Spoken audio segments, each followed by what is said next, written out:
Yo les cuistots, bienvenue sur Food Kitchen, le média qui vous cuisine le football de l'entrée au dessert. Aujourd'hui, on va manger italiano. Alors, je vais pas dire des pâtes ou quoi que ce soit, on n'est pas raciste, voilà, on veut pas créer de problèmes, encore moins d'un côté, du côté du sud de l'Italie où c'est très compliqué, surtout pour les gens comme moi.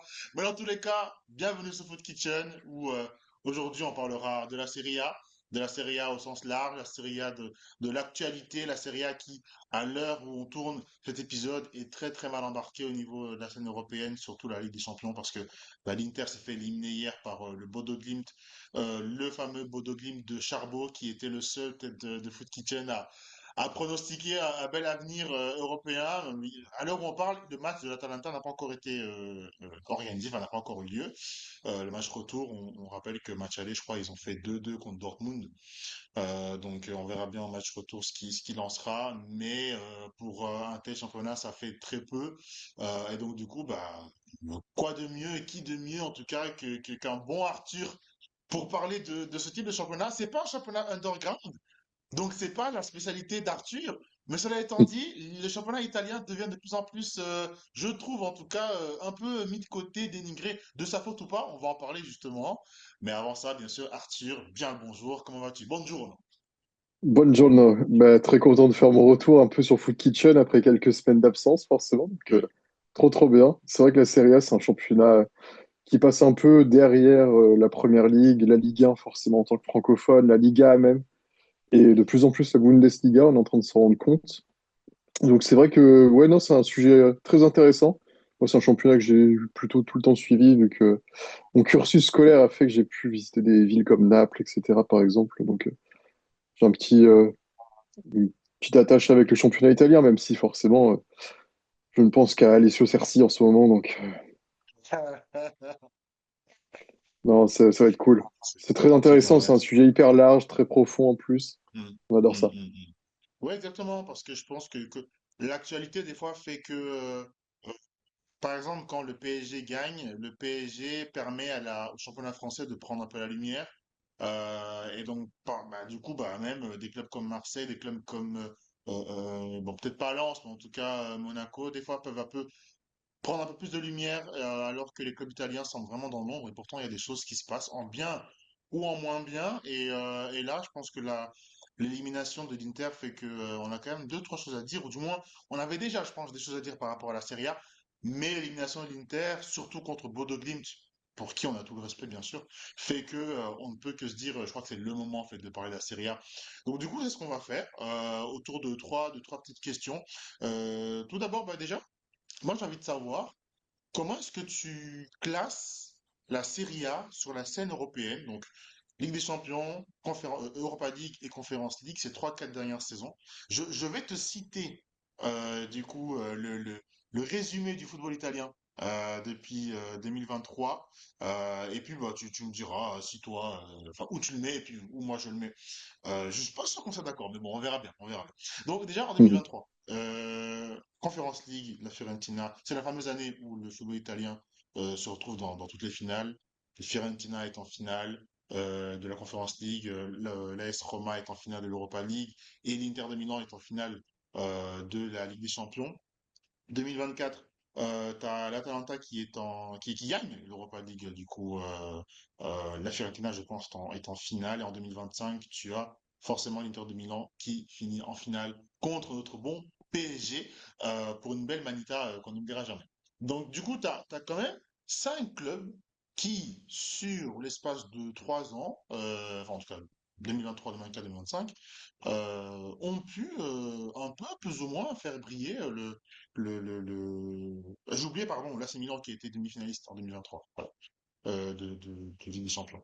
Donc, cinq clubs qui ont pu un peu hisser le drapeau italien. Est-ce que ça veut dire que le foot italien va bien en Europe, mais c'est nous qui maxons la chose, enfin nous, en tout cas j'ai l'impression que la majorité, beaucoup de gens en tout cas dénigrent un peu ce championnat-là, ne le trouvent pas assez bon, ou est-ce que simplement, réellement, ce bilan-là n'est pas suffisant pour un championnat qui se dit être peut-être juste derrière en termes de résultats, la première ligue ou en termes de stature alors, la première ligue et la Liga. Donc toi, sur les cinq championnats, comment est-ce que tu classes la Serie A sur la scène européenne?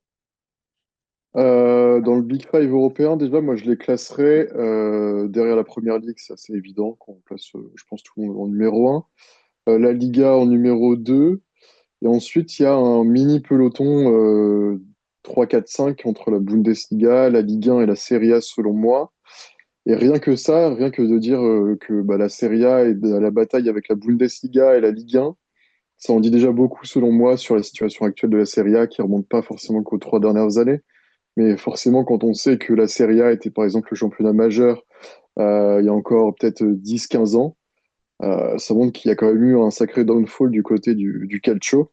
Là où par exemple la Liga a su se réinventer malgré la disparition des deux monstres dont on a pu profiter, ou à l'heure de la première ligue, ou même par exemple un promu peut faire trembler sans doute je sais pas, un club du top 8 de Ligue 1, de Serie A, de Bundesliga, parce qu'ils ont des moyens démesurés.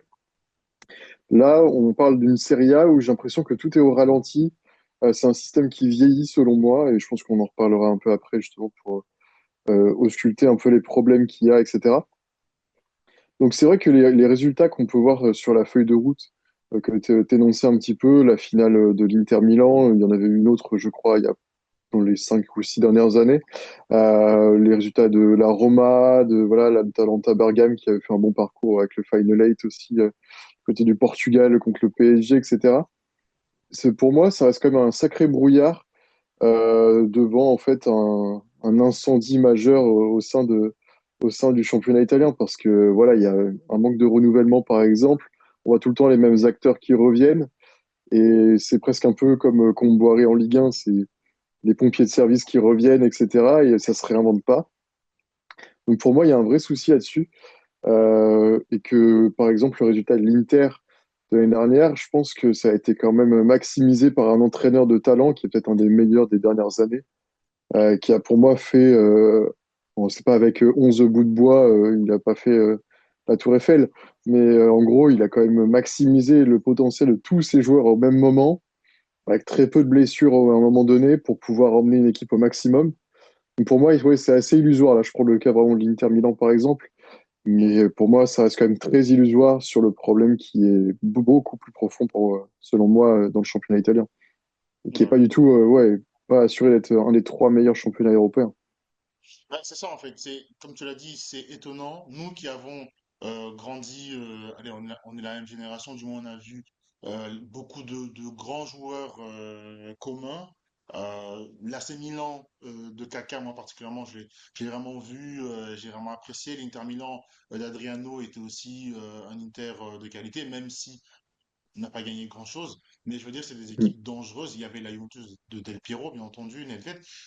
Passer, comme tu l'as dit, de ces trois équipes-là. Alors, ce qui est bien, c'est qu'il y a d'autres équipes qui ont pu grandir. Naples, il fut un temps très court, mais Genoa aussi a pu une deux saisons faire quelque chose. Et puis, Mm. il y a eu les autres, bien entendu, la l'AS Roma qui était toujours dans les avant-postes, sans bien sûr gagner quoi que ce soit. Mais on se souvient très bien, je me souviens très bien je pense que c'est les quarts de finale de Ligue des Champions contre Lyon, le Grand Lyon, je crois que c'était en quart ou Mm. en demi, je ne sais plus, où C'était la Ligue Mancini. Europa, je crois. Il y a eu la Ligue Alors, Europa aussi dernièrement, tout ça. Je sais que dernièrement, il y bien avait. sûr, mais je veux dire vraiment, à l'époque, Ah oui, oui, oui. Lyon avait joué contre Rome, et je pense que Mancini avait vraiment mis 3, 4, 5 passements de jambes avant de crucifier, couper, mais dans une action incroyable. Mm. Et je veux dire, ça, c'est la preuve que même cet AS Rome, qui n'était même pas le cadre du moins, au moins du même titre que voilà, l'AC Milan, tout ça, même l'AS Rome était capable de mettre des tartines à un grand Lyon. Donc, on passe clairement d'une sphère, enfin, d'une ère à une autre, où les clubs italiens ne font pour moi plus peur. Ce qui fait que je ne peux pas les mettre au même rang que les clubs de Première Ligue et de Liga, comme toi. Enfin, comme toi aussi, tu ne les mets pas au même rang, parce que là où aujourd'hui, je l'ai dit, il y a 5 clubs qui, sur les 3 dernières saisons, ont pu être sur la scène européenne, sur le devant de la scène. C'est vrai que les autres championnats ne peuvent peut-être pas se targuer de cela, parce que par exemple, je prends l'exemple de la Liga, tu as surtout le Real qui est un épouvantail, enfin, tu as le Real, tu as le Barça, tu as quand même Séville qui a gagné l'Europa League il y a quelques années, mais je veux dire, Mm. eux, ils ont un facteur de peur, d'épouvantail, comme je dis, de crainte euh, aux yeux des adversaires que pour moi, les clubs italiens n'ont plus. ils avaient, ils ne l'ont plus. Tu voyais le 11 de l'AC Milan, tu voyais le 11 de la Juve, tu disais, purée, comment je vais faire pour m'en sortir? Et aujourd'hui, je pense qu'il n'y a plus ce facteur-là.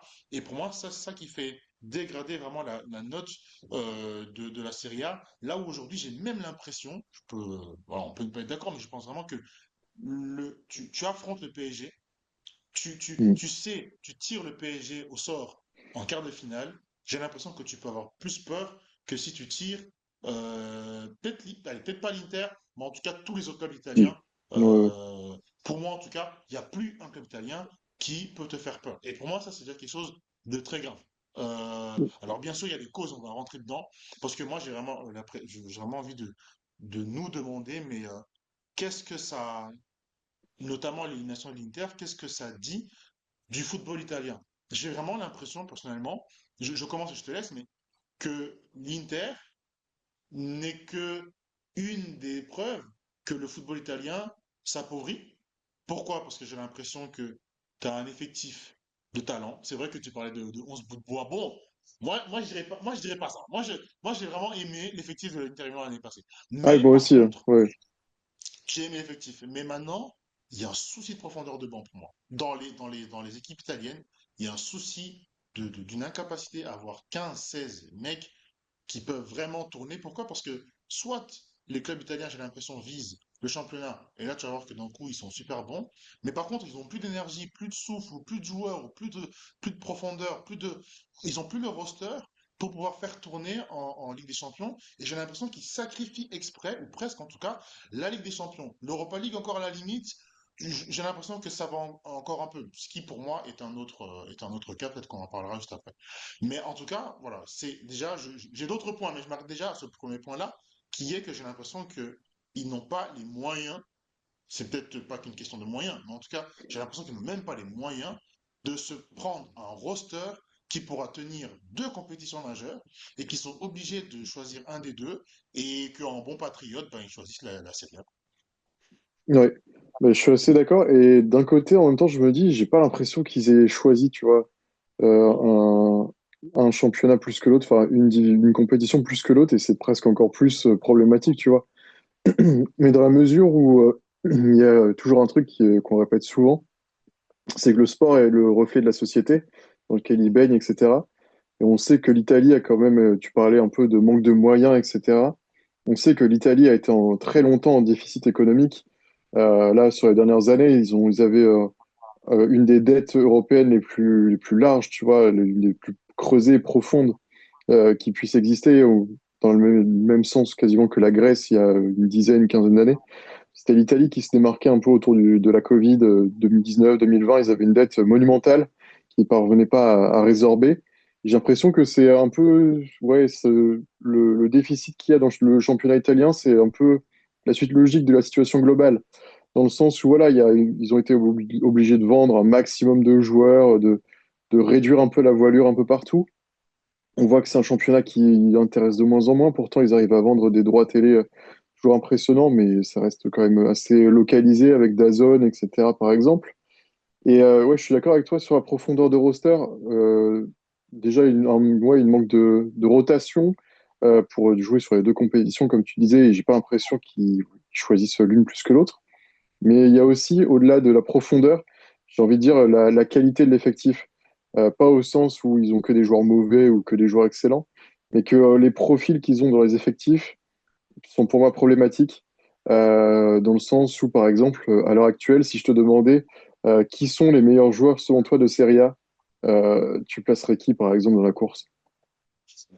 Déjà, il faut que je suive assidûment. C'est le championnat, c'est déjà compliqué. Mais sinon, non, je vais pas faire semblant.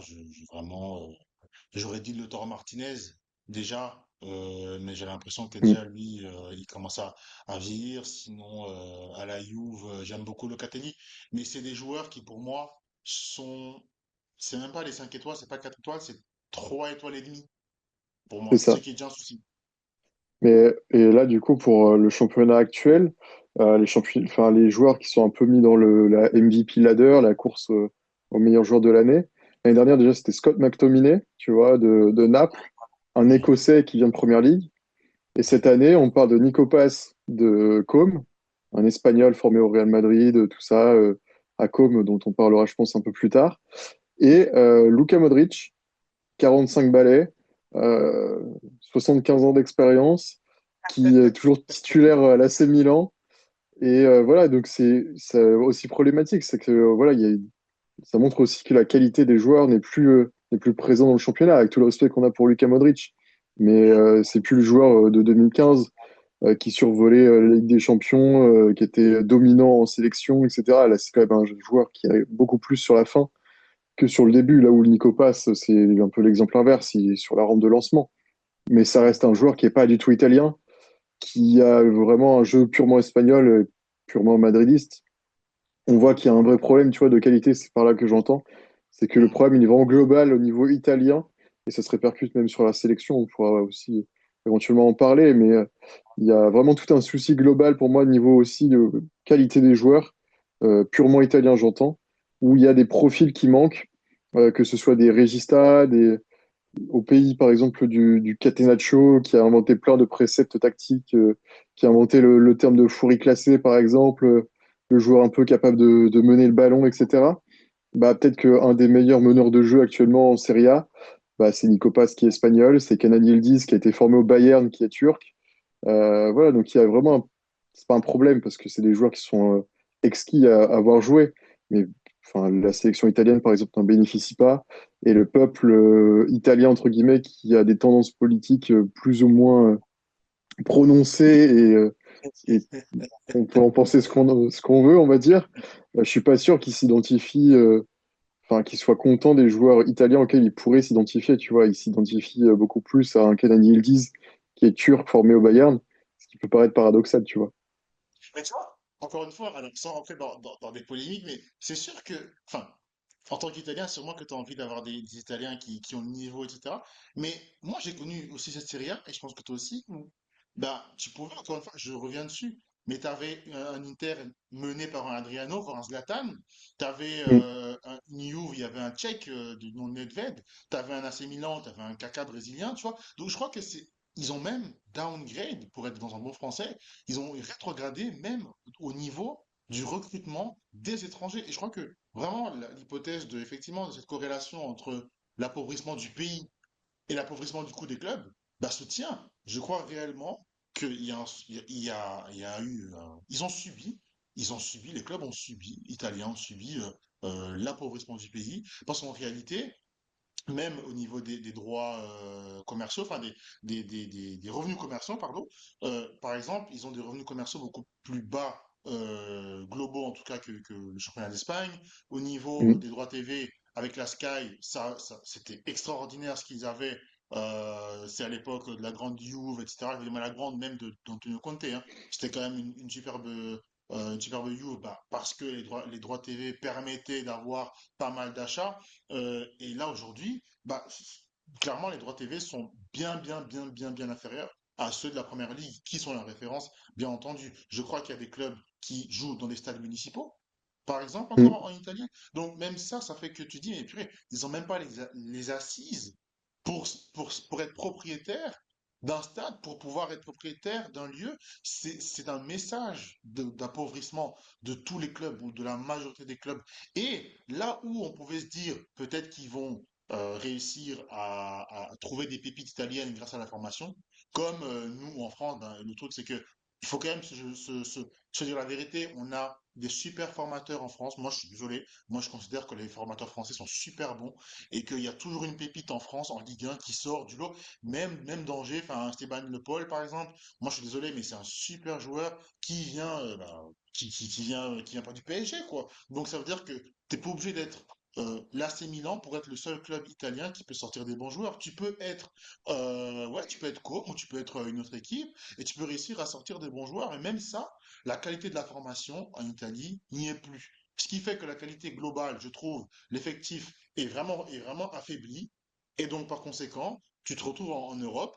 Et c'est vrai, peut-être qu'ils ne choisissent pas leur match, mais alors c'est encore pire, effectivement, parce que ça veut dire qu'ils sont vraiment pas bons. Enfin, ils sont moins bons que ceux qu'on peut attendre d'un championnat du Big Five. Et du coup, tu regardes la Serie A, tu regardes un championnat comme le championnat portugais, tu te dis, mais au final, alors je grossis le trait, je fais exprès, je provoque les Italiens, mais du coup, je me dis, mais quoi, vous voulez laisser le championnat portugais petit à petit vous titiller? Alors, je pense pas. Sur la scène européenne, je pense pas, parce que Porto est là, mais je veux dire, et Benfica, mais qui sûrement va se faire éliminer à l'heure où on parle. Mais je veux dire, non raciste d'ailleurs, on le rappellera toujours. Mais je veux dire, comment ça se fait que tu t'appelles la Serie A? Tu as vécu ce passé, qui est des étrangers, qui est des Italiens, parce que c'est vrai, tu parles de Foriclas, tu parles de Regista. Le Regista majeur, pour moi, c'est Pirlo, qui a gagné 2 fois le trophée de meilleur joueur, qui était incroyable en tant que Regista. Tu as le Trecartista, enfin, tous ces gens-là, c'est eux qui ont formé ça, enfin, qui ont créé, ou du moins qui ont poussé ça encore davantage. Donc, tu es capable de former, toi qui as réussi enfin, vous, qui avez réussi à trouver ces joueurs-là, ces formats de joueurs-là. Comment est-ce que vous ne parvenez pas, du coup, à trouver alors, si vous n'avez plus l'argent, des gens dans le giron de votre jeunesse pour sortir des petites pépites, quoi. Enfin, je comprends pas. Alors, je vais prendre un peu le contre-pied. Je vais essayer de diviser un peu ma pensée pour qu'on parle après des coachs. Je pense faire un petit focus sur les entraîneurs. Mais justement, le problème, c'est que la formation italienne, quand on s'y penche vraiment, vraiment sur les classes de jeunes, les équipes, par exemple, nationales, espoir, tout ça, le problème, c'est que la formation, elle y est, en fait. Donc, et le truc, c'est qu'on la voit pas. Et c'est ça le vrai problème, selon moi, c'est que, par exemple, on va prendre une des compétitions qui me vient en tête, c'est la Coupe du Monde U20 de Mhm, 2023. mhm, La Coupe du Monde U20 de 2023, bon, l'Italie ne la gagne pas, mais a fini finaliste. Finaliste d'une Coupe du Monde U20. Donc, c'est des joueurs qui ont 18-19 ans, qui sont, voire 20 ans quasiment, parce que voilà, on peut atteindre 20 piges limite, euh, au niveau de la compétition. Donc, c'est des joueurs qui sont majeurs, qui sont plus ou moins formés physiquement, etc., qui peuvent prétendre à une place dans un effectif, tu vois. Ça paraît pas déconnant, là où par exemple un Zaïre Emery, par exemple, a rejoint le PSG, enfin l'effectif pro rapidement, un David Bolly, on le voit aussi, etc. C'est le cas dans tous les championnats, sauf l'Italie. L'Italie était menée, et justement, lors de cette Coupe du Monde U20 de 2023, le meilleur joueur du championnat, le MVP de la compétition, n'a même pas été décerné à un des joueurs vainqueurs, et un des joueurs italiens, qui est Cesare Casadei. Cesare Casadei, c'est un milieu de terrain qui pouvait jouer un peu défenseur latéral, un peu dans un système à 5 derrière, tu vois. Il avait été recruté par Chelsea. Chelsea, donc voilà, qui avait décelé son potentiel, tout ça. Il n'a jamais eu sa chance en Italie. Là, il est retourné en Italie. Il n'a pas sa chance. Il y a des joueurs, je ne sais pas si ça te dit quelque chose, mais ça fera peut-être quelque chose aux joueurs de Football Manager. Mais il y a Simone Pafundi, par exemple, qui a un milieu de terrain, un numéro 9, numéro 10, un peu. Pareil, formé en Italie. Il est parti du côté de Lausanne parce qu'il n'avait pas sa chance. Là, il est retourné en Italie. Je crois qu'il est à la Samp, si je dis pas de bêtises, mais voilà, tu vois, un club en perdition, un peu la Samp pour le coup. Il n'a pas eu sa chance. Il est toujours, il est à zéro sélection avec les A. Sa dernière sélection, elle date de 2023 avec la Coupe du Monde du 20, où il n'a pas pu franchir le cap, tu vois, de l'équipe nationale. Et ça se répercute aussi sur son parcours en club. Il y a tellement de joueurs comme ça. Il y a Tommaso Baldanzi, par exemple, aussi, qui est un milieu de terrain, pareil, hyper talentueux, etc., qu'on n'a toujours pas vu.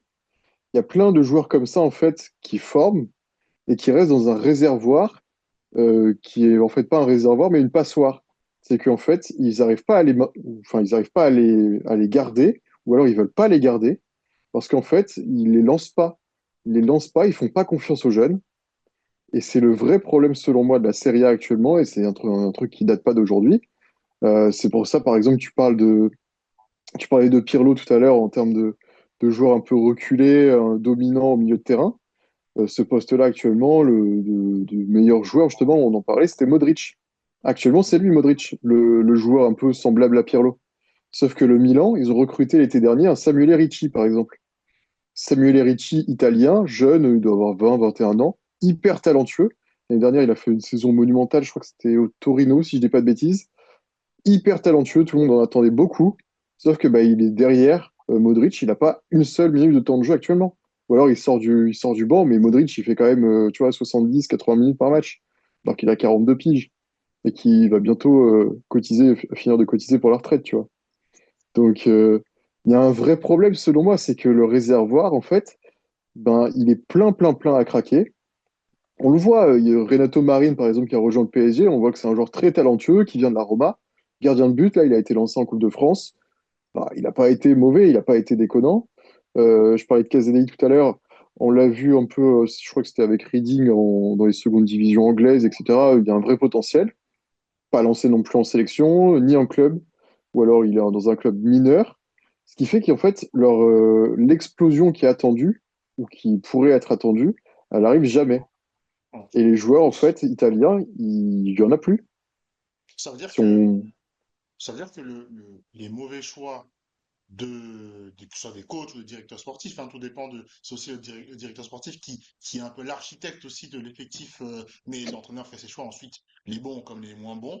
Ces choix-là sont aussi les mêmes, mauvais, dans la sélection nationale italienne, puisque j'ai l'impression que ces jeunes-là n'ont pas de temps de jeu aussi en sélection, forcément ils ne sont pas exposés dans les clubs. Donc en gros, je vais pas dire le serpent qui se mord la queue, mais en tout cas, c'est deux institutions et la Squadra et la Serie A qui font les mêmes erreurs en fait au final. C'est ça. Mais c'est le football italien, c'est le football italien littéralement qui a un problème dans le sens où il y a le championnat, il y a la ligue, mais il y a aussi la fédération qui a un problème. Enfin, ils ressortent un peu les mêmes recettes de grand-mère à chaque fois. Et tu vas voir, enfin, on va monter petit à petit, la strate par strate, un peu la réflexion. Là, on part un peu des joueurs, mais il y a la même chose au niveau des entraîneurs.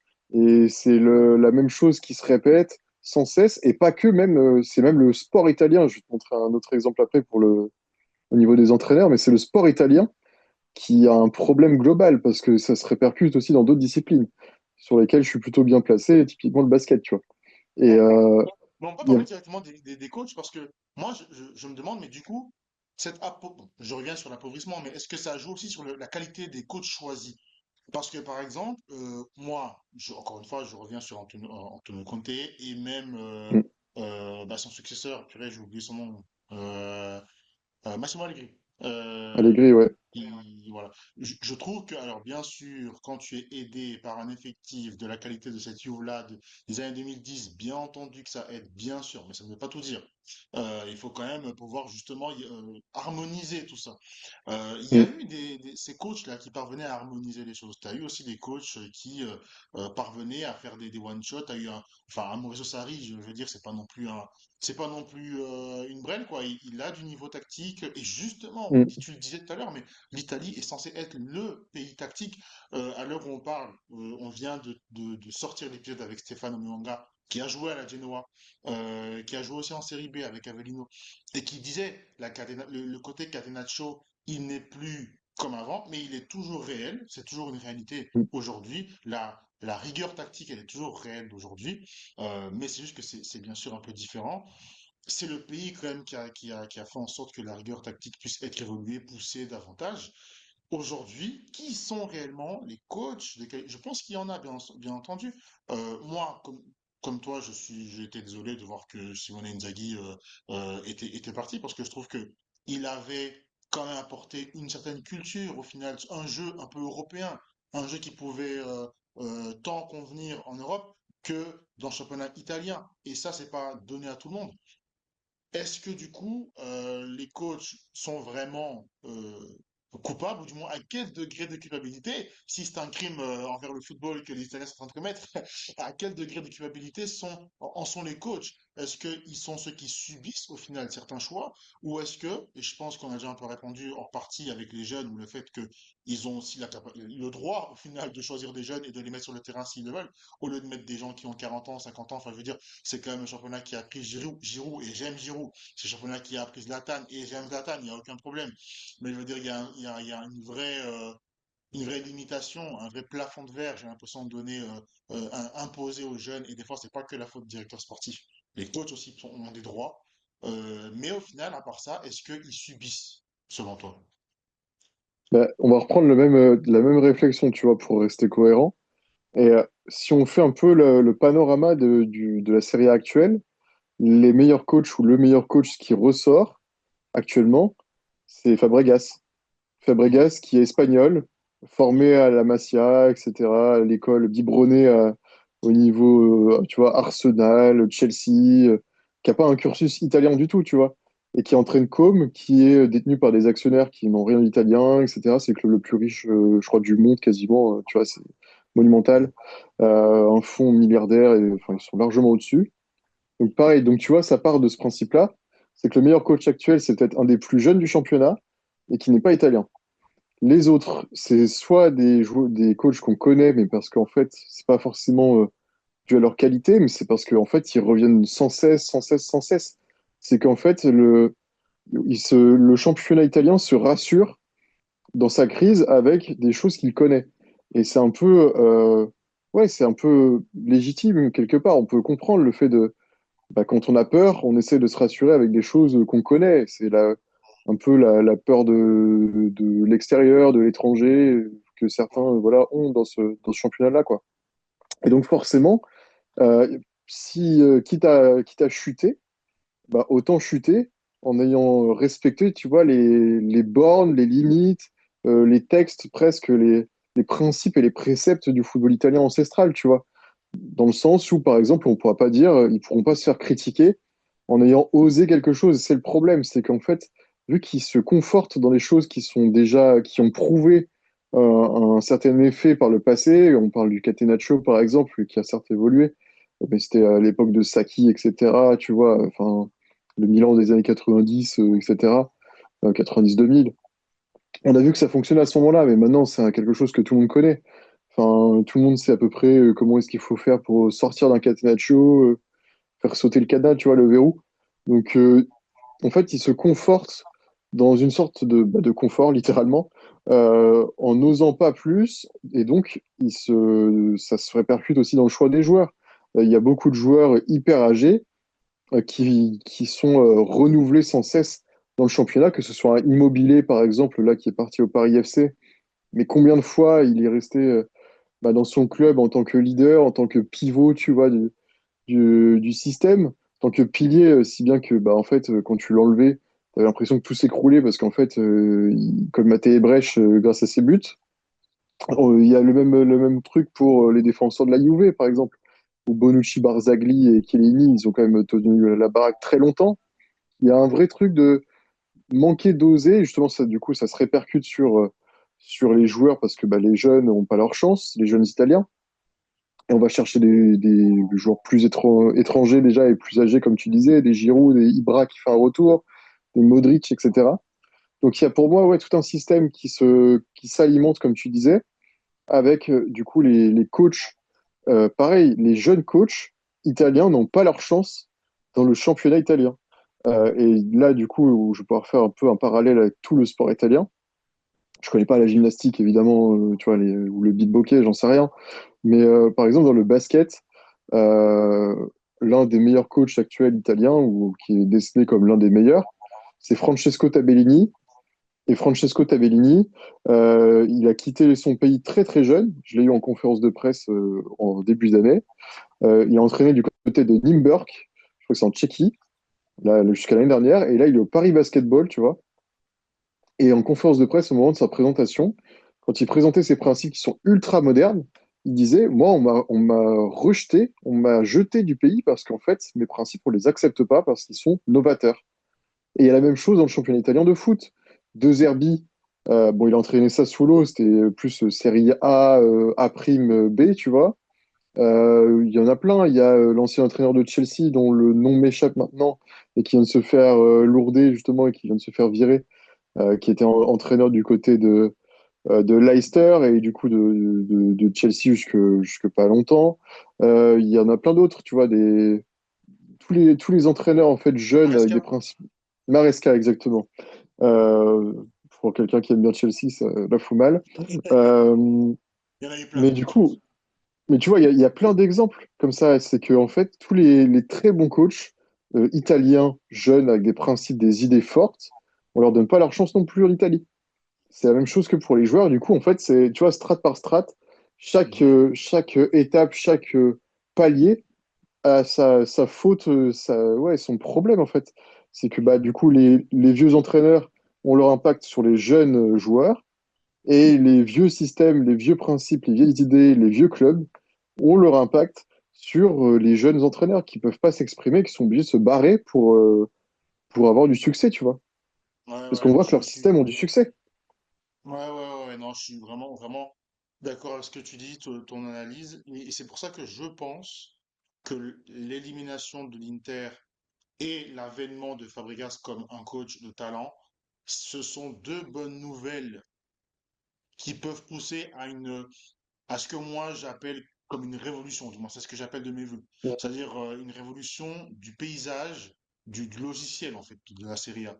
Parce que clairement, je crois ils vont vraiment taper un plafond en Ligue des Champions, je parle. Parce que à un moment donné, c'est bien d'être là, présent en Conference League, ils sont là. Europa League, c'est plutôt correct aussi, même si, voilà, mais c'est plutôt correct. Mais je veux dire, à un moment donné, il y aura une frustration de la part des fans de se dire, mais purée, en fait, on n'existe plus ou presque plus en Ligue des Champions et en championnat. J'ai l'impression que les fans vont se dire, mais vous nous prenez pour des pigeons parce que c'est souvent les mêmes coachs, je sais pas si t'as remarqué, c'est souvent les mêmes qui reviennent. Enfin, Exactement. Allegri, il peut sauter quelque part, il va retrouver un autre club. Sarri, il peut sauter quelque part, il trouvera un autre club. Je suis même sûr, Gasperini il peut sauter, il trouvera un autre club toujours en Italie. Ils ont ce giron-là, déjà qu'ils sont assez, enfin, ils sont entre eux, oui, oui, ils sont entre eux, mais ils sont chaleureux, mais je veux dire, ils sont quand même un peu entre eux aussi, les Italiens, en tout cas, dans le domaine du sport et du foot particulièrement. Je pense vraiment que ça peut être deux bonnes nouvelles pour créer une révolution. Et tu parlais de Fabregas, tu parlais de Maresca. Moi, j'ajouterais même un coach qui peut aussi contribuer à ce renouveau de la Serie A en termes tactiques, alors qu'en Belgique, franchement, je ne l'ai pas kiffé, c'était Desco qui est allemand, Exactement. mais qui est aussi italien. Et vraiment, moi, ce que je dois quand même reconnaître enfin, avec la Belgique, avec les Desco, c'est qu'ils mettaient en avant les jeunes. C'est qu'ils Ah ouais? cherchaient vraiment à mettre des jeunes. Alors, on pouvait être d'accord, pas d'accord, ça c'est sûr, mais il était prêt à prendre le risque de mettre Witzel en dehors de la sélection, de mettre tous les cadres en fait en dehors de la sélection, à part Bah ouais. certains, mais il était prêt en fait, pour lui, il était venu pour un nouveau chapitre. Et c'est ça, moi, ce que je veux, c'est qu'il y ait des coachs qui soient prêts pour un tout nouveau chapitre en Serie A, un tout nouveau logiciel. Et c'est là où maintenant, si on monte du coup dans la strate, comme tu dis plus haut, là maintenant, il faut des dirigeants qui acceptent ça. Là maintenant, il faut Mm. des dirigeants qui acceptent d'embaucher ce genre d'entraîneur. Et je pense que justement, le fait de voir les mêmes coachs qui reviennent, c'est qui les embauche au final? Ce sont les dirigeants, ce sont les gens encore au-dessus. Je pense pas que les fans soient si réfractaire à l'idée d'avoir un Tedesco juste pour tester, un De Zerbi qui revient pour tester. Peut-être dans un club comme ça soit, ou en tout cas une équipe Mm. plutôt comme ça, mais en tout cas, des coachs comme ça qui sont prêts à révolutionner les choses, je pense pas que les fans italiens refuseraient. Mais je pense que les dirigeants sont encore basés dans un logiciel du passé et je crois que là, c'est la strate qui, pour moi, est la plus inamovible en tout cas, parce que c'est extrêmement dur de faire dire Mm. aux dirigeants ce que vous avez, votre recette, elle a fonctionné par le passé, mais elle ne fonctionne plus aujourd'hui. Et ça, c'est le fameux, c'est tout le microcosme du c'était mieux avant. Et on va garder la recette du c'était mieux avant, sauf qu'aujourd'hui, bah, comme un philosophe a dit, le foot il a changé. Et à un moment donné, il faut accepter. Alors du coup, moi, ma question, c'est est-ce que réellement, c'est peut-être une question de mentalité, hein, mais est-ce que réellement les dirigeants, les présidents, le directeur sportif en Italie, et c'est ma dernière question, ils ont démontré même une ouverture, hein, même est-ce que tu as vu dans deux ou trois trucs des ouvertures, des possibilités de changement de mentalité? Mais en fait, bah déjà, je suis content que tu m'emboîtes le pas en parlant des dirigeants, justement, parce que je voulais vraiment aller dans cette même direction-là pour prolonger la réflexion. Et du coup, je suis assez content que tu en parles. C'est que on a pu voir, par exemple, qu'un Thiago Motta, entraîneur italien, ancien joueur à succès, etc., a eu sa chance du côté de Bologne. Tu vois, il y a eu grosse qualif, etc., un bel effectif, formé de joueurs plutôt internationaux. Il y avait un milieu de terrain écossais, il y avait un attaquant, je crois, danois ou quelque chose comme ça. Enfin, tu vois, toutes les strates, c'était assez international et jeune, voire les deux. Et les dirigeants de Bologne, c'est la famille Saputo. Saputo qui est implanté, par exemple, aussi du côté de Montréal, en MLS. Tu vois, ils ont plusieurs clubs. Et donc, ils ont un peu un regard un peu frais. Je sais plus de quelle origine ils sont. Mais c'est une famille, en tout cas, qui est ouvert sur le monde, entre guillemets, et sur le football actuel par ricochet, tu vois. Là où, par exemple, j'ai l'impression que malgré tout, les dirigeants en ont conscience du problème et que pour l'instant, ils l'entretiennent malgré eux ou pas malgré eux, justement par volonté, on ne sait pas trop, tu vois. Exemple, l'Inter Milan va potentiellement, j'ai entendu ça, je crois que c'était du côté de la Repubblica ou de la Gazzetta, je sais plus, enfin je l'ai lu, mais je crois qu'il commençait à chercher un successeur à Jan Sommer. Jan Sommer qui commence à arriver sur la pente un peu déclinante, c'est normal, je crois qu'il doit avoir 37-38 ans. Et les pistes pour le nouveau gardien de but, c'est Alisson de Liverpool, qui va arriver sur ses 33, 34, 35 ans, plutôt que Carnesegui, qui est le gardien de l'Atalanta, qui est un des plus gros prospects italiens, pareil, qui doit avoir 21 ans, enfin peut-être un peu plus maintenant, parce que du coup, il est resté bloqué, tu vois, ça fait tellement longtemps qu'on l'attend comme le futur Donnarumma, tu vois, il était attendu comme presque plus fort que Donnarumma, tu vois, quand il a explosé. C'est dire et que pour l'instant, il est du côté de l'Atalanta, avec tout le respect qu'on a. L'Atalanta, ça reste pas aussi clinquant que d'autres clubs, et je pense qu'il va finir par partir ailleurs, tu vois. Peut-être qu'il pourrait partir à Chelsea, typiquement. C'est un gardien qui est très intéressant. Bref. Donc, tu vois, il y a un vrai problème là-dessus, dans le choix des coachs, comme tu disais, de part des dirigeants. Et que malgré tout, j'ai l'impression que les dirigeants, du coup, en ont conscience, dans le sens où ils essaient de trouver des solutions un peu pour pallier ça. Un peu comme ce que la Ligue 1 peut faire en ce moment avec la crise, qui est pas, voilà, c'est pas une crise sportive, c'est une crise économique, mais ça reste une crise. C'est qu'ils s'ouvrent de plus en plus aux médias, ils essaient de faire des efforts, des choses qu'ils ne faisaient pas avant. De ce côté-là, mais du plan médiatique, sauf que ça n'impacte pas sur le plan sportif, vu que médiatiquement, c'est juste de l'image, c'est de la façade. Et du coup, qu'est-ce qu'ils font? Par exemple, ils ouvrent les vestiaires aux caméras, ils offrent de plus en plus d'intervenants, tu vois, les interviews d'après-match, d'avant-match, des séquences un peu exclusives, pour améliorer l'expérience consommateur et supporter, en fait. Donc le problème, j'ai l'impression qu'ils en ont conscience, mais qu'ils veulent pas s'y attaquer, et qu'au lieu de ça, ils essaient de détourner un peu l'attention pour maintenir de l'attachement. Et en fait, les seules recettes qui marchent actuellement, c'est celles qui ne sont pas forcément dirigées, diligentées par soit des propriétaires italiens, soit par des projets un peu fédéraux, etc. Parce que là, la sélection est en crise. Pour l'instant, elle n'est même pas qualifiée pour la Coupe du Monde. Donc, tu vois, ça se répercute un peu partout. Et les clubs qui fonctionnent bien, et je pense que justement, c'est l'effet d'espoir, c'est des clubs comme Bologne, par exemple, qui recrutent intelligemment. Et c'est des clubs comme Com. Des clubs comme Com qui sont extrêmement ouverts sur le monde parce que, par exemple, dans leurs actionnaires, il y a Thierry Henry. Et alors, à la tête de l'équipe, tu as un Cesc Fabregas, tu as des joueurs comme Lucas Dacunia comme capitaine, qui est passé un gros espoir, je crois que c'était de Rennes. Il y a des joueurs majeurs, Hassan Diao, par exemple, qui vient du Betis Séville, énorme prospect sénégalais, joueur incroyable, international, jeune. Voilà, tout est en fait, tout s'emboîte et tout indique la direction en fait à suivre. Reste désormais à savoir qui veut la suivre. Mais sauf que en fait, la direction, elle est réelle et elle fonctionne. C'est qu'on voit que Com fonctionne. Bologne s'est qualifié en Ligue des Champions pour, je crois, quasiment la première fois de son histoire. Et ça, bon, ça a certes un peu, c'était la première, c'est un peu le grand bain, c'est difficile. C'est comme Toulouse, tu vois, dernièrement en Coupe d'Europe. Ouais. Mais il faut bien une première à tout.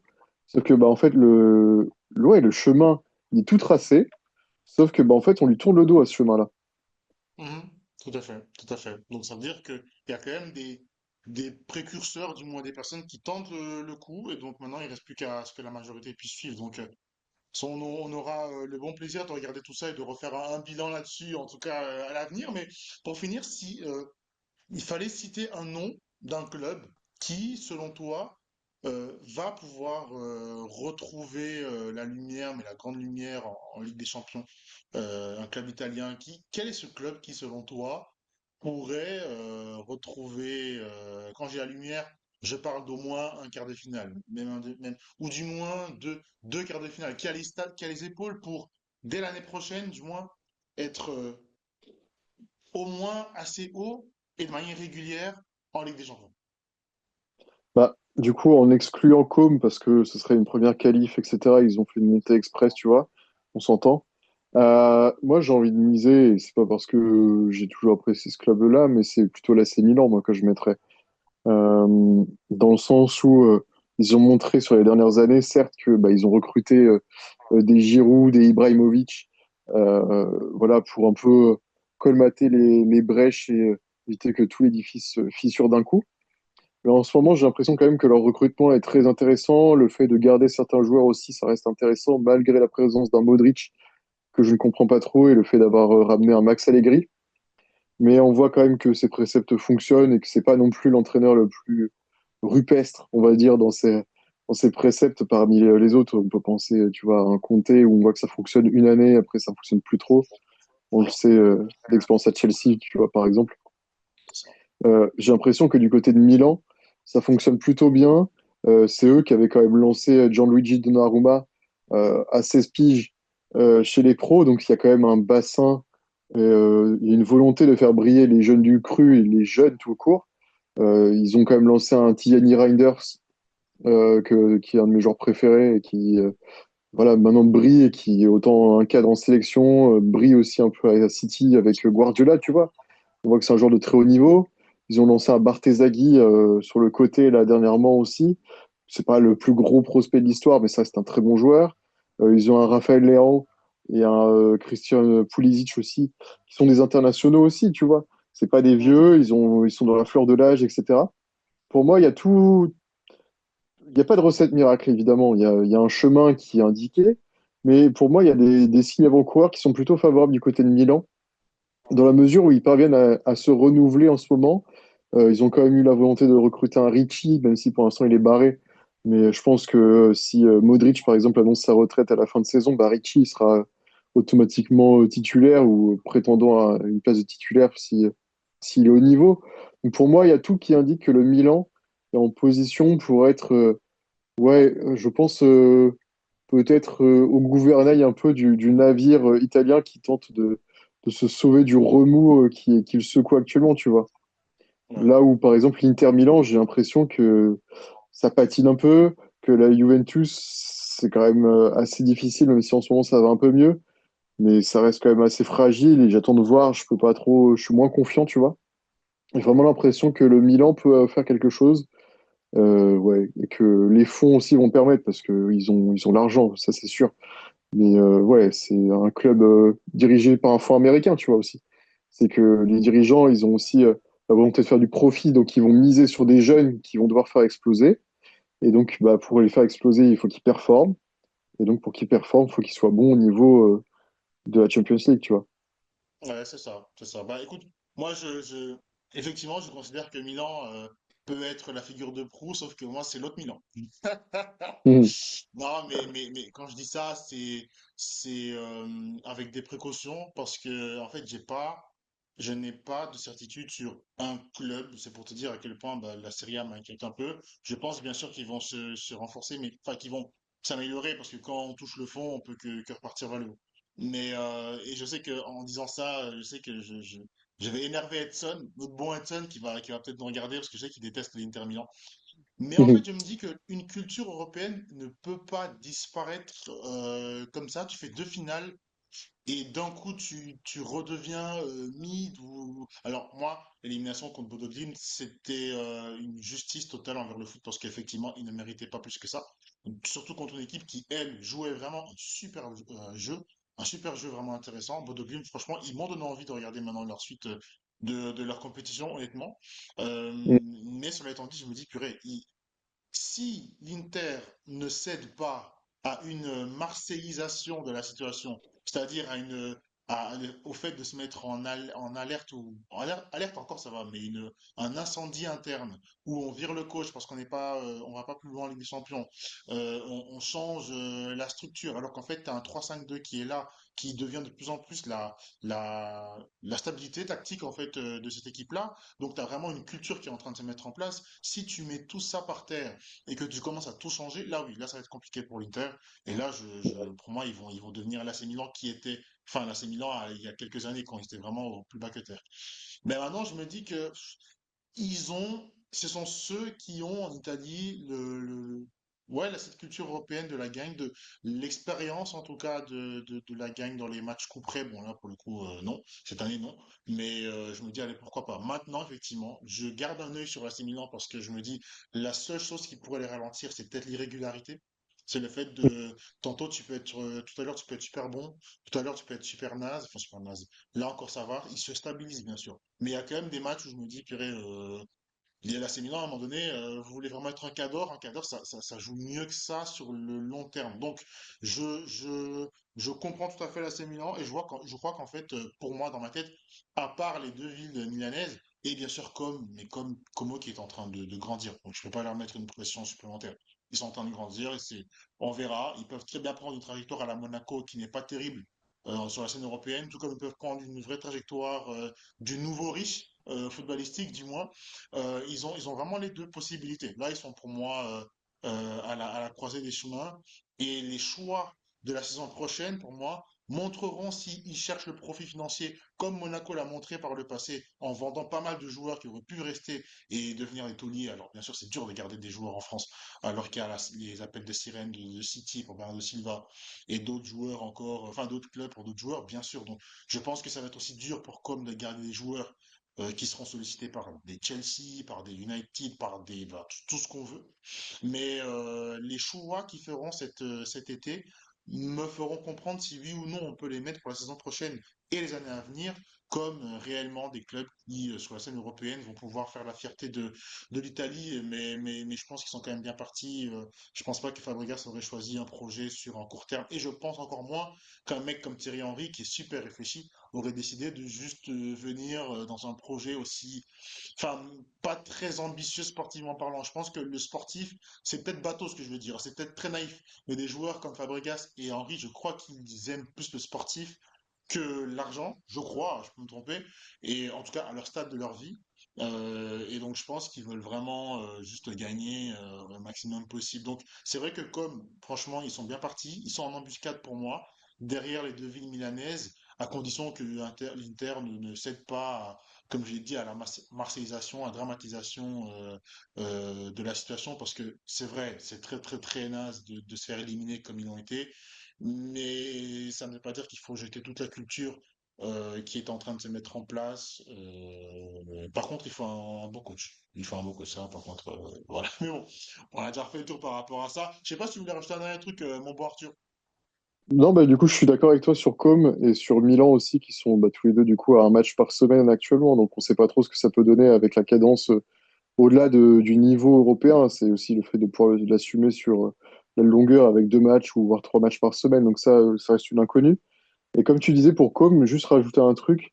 Toi, tu parlais du fait de bah, forcément de la présence d'actionnaires qui sont hyper tournés vers le sportif, des représentants, des figures en tout cas de lumière, on va dire, les Thierry Henry, etc., qui sont forcément tournés vers le sportif. Il a dit à CBS, là, justement, dernièrement, que l'équipe la plus plaisante de Serie A, même si c'est pas très objectif, évidemment, mais qu'en termes de jeu, la plus plaisante, ça reste Com. On est quand même pas loin de lui donner raison. Mais j'ai quand même l'impression que les dirigeants, pour le coup, ceux qui mettent la main au portefeuille, ceux qui dirigent vraiment pleinement le club, qui est, je crois, une famille de dignes héritiers asiatiques, si je dis pas de bêtises, eux, ils ont quand même, j'ai l'impression, une formule tournée vers les finances, justement, et du coup, ça passe par, selon eux, par le divertissement, tu vois, le fait de ramener les gens au stade. Donc pour moi, il y a quand même une fusion et de paradoxes entre les ambitions sportives d'un Thierry Henry, tu vois, et les dirigeants qui veulent plutôt être dans l'économie. Et quelque part, c'est un cocktail qui peut fonctionner. Ça peut être à double tranchant, mais si on voit le positif qui est peut-être proéminent dans la situation, c'est que bah, en fait, ça peut fonctionner parce que les résultats sportifs et économiques peuvent être corrélés et j'ai l'impression que ça en prend la route puisqu'ils cherchent justement à être compétitifs. Donc en soi, c'est un projet peut être pérenne au niveau du sommet et qui pour moi peut s'inscrire dans la durée sur le top 5, tu vois. Là où l'AC Milan, on ne sait pas trop, évidemment, parce que ça reste fluctuant. Mais j'ai l'impression ouais, que les intentions des dirigeants de Com sont plutôt tournées vers l'économie, mais que ça n'entache pas le sportif. Et que de toute façon, l'économie passera par le sportif et pas l'inverse pour certains. J'ai l'impression qu'ils ont pris ouais, le problème par le bon bout.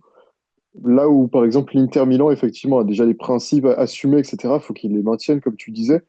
Mais c'est vrai qu'ils ont beaucoup d'expérience et peut-être parfois trop. C'est là où on voit que, par exemple, qu'un Mkhitaryan qui a 37 piges, bah, en fait, c'est encore un leader, mais sauf qu'il va falloir lui trouver un successeur. Il va falloir qu'ils se manquent pas un peu dans le virage qu'ils vont devoir emprunter par la force des choses, tu vois. Mais c'est vrai que je suis d'accord avec tout le reste que tu as dit, en fait. Non, tout à fait, tout à fait. C'est un double tranchant. On verra ce que ça donne, surtout avec plus d'un match par semaine, comme tu l'as dit. Et on refera un bilan sans aucun souci avec toi, mon bon Arthur. Du coup, comme tu es désormais spécialiste de ce calcio, c'est ça, hein, le calcio. Mm. En tout cas, les amis, dites-nous ce que vous en pensez sur n'importe quel réseau social où on est. Et on se retrouve avec Arthur pour un prochain épisode, la prochaine fois, avec d'autres encore. On va aller d'ailleurs un peu réveiller JB. Je crois que là, il a eu une très Mm. bonne nouvelle récemment, mais je pense qu'on peut le réveiller, on peut le ramener un peu sur Foot Kitchen, je crois. Du moment qu'on réveille pas sa bonne nouvelle, c'est bon. Exactement, exactement. En tout cas, merci beaucoup Arthur pour ton temps. C'était encore un grand plaisir. Et d'ici là, bah, prends soin de toi. Prenez soin de vous, vous tous. Et à très bientôt. Salut!